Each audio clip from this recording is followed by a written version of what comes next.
for, must have been, I don't know, 40 minutes, maybe more, while this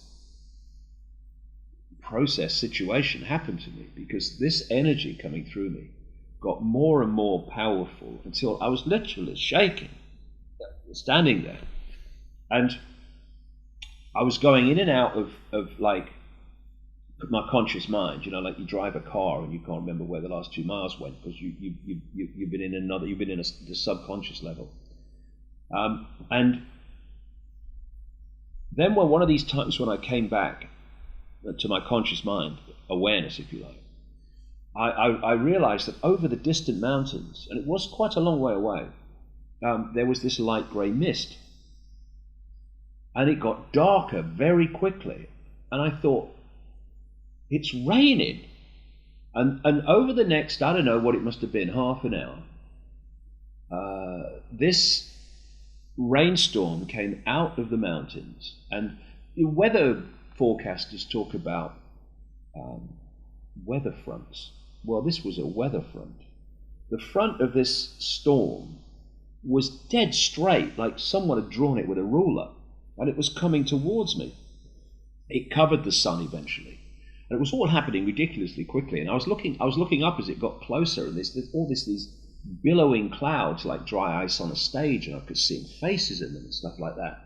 And eventually, I'm looking at this wall of stair rod rain coming towards me.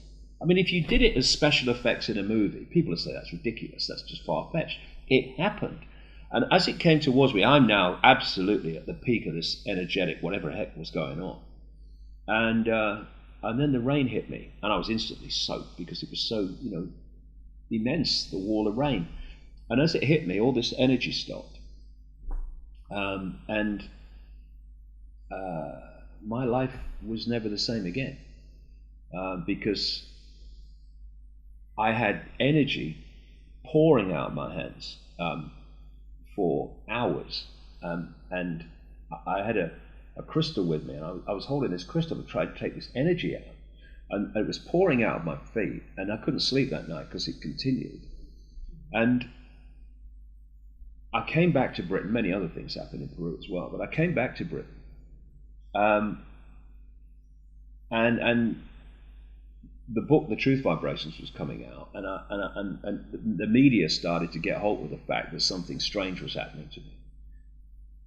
And that's when I went on the chat show on the BBC prime time called The Wogan Show, and the ridicule started in earnest. But what happened after that experience in Peru is that for 3 months, it was about 3 months, maybe slightly more, I didn't know what was going on.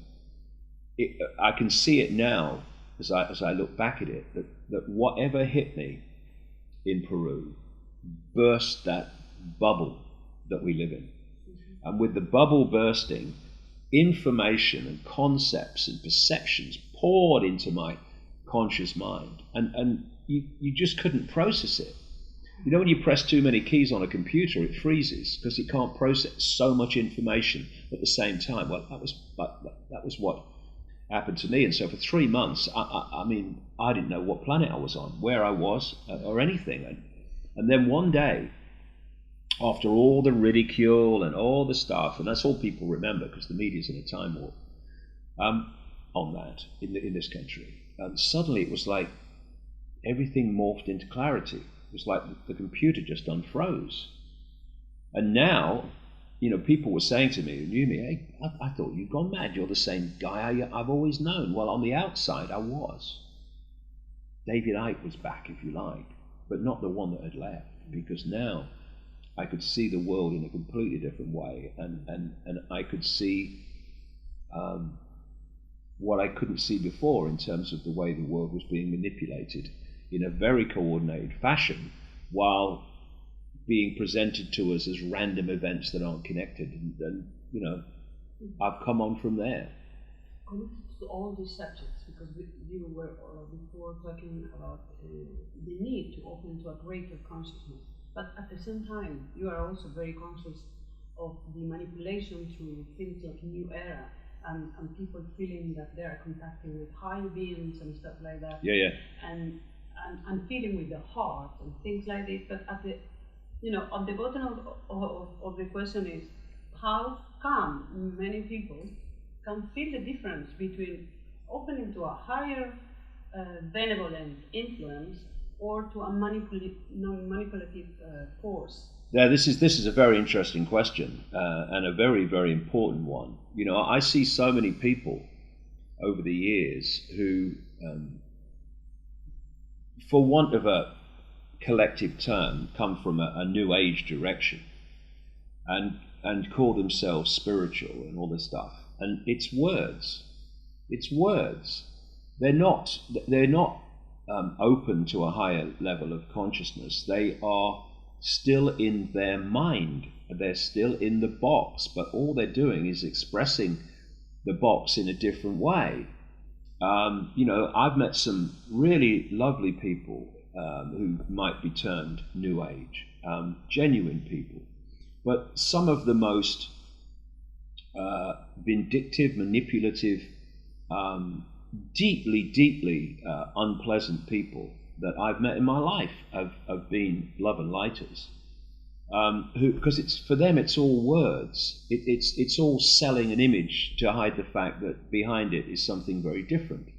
And it seems to me that the harder you try to sell an image, the more blatant it is that there's something behind the image you want to hide, because you don't have to sell the real you. You have to sell a facade of you, because the real you doesn't need selling. And so if you kind of open your self to other levels of reality, the question is absolutely what level of reality?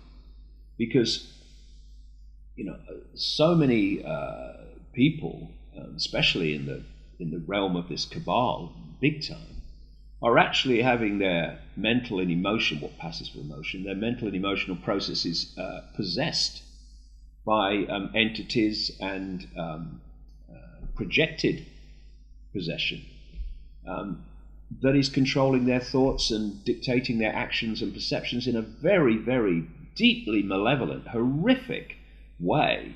So it's not connecting to something else, it's what are you connecting to? And in the end, what I've found over the years is there's a certain resonance, and I've learned to trust it, and I've learned to trust it because it's proved to be accurate so many times. In the end, that's the outcome. Are these different things you're perceiving in terms of communication, do they prove to be accurate or not? And there's a certain resonance when I look at something, and there's a resonance that goes, yes, yes, yes, yes, and there's another one that goes, no, no, no. And I've learned to feel that and see it. And I've had people say to me, insiders, and they say, you've quoted a disinformer in your book. I said, really? And they said, yeah, but you've only quoted him on what's true, right? Because disinformers don't tell you 100% nonsense. It's partly true to pull you in, and then they twist it.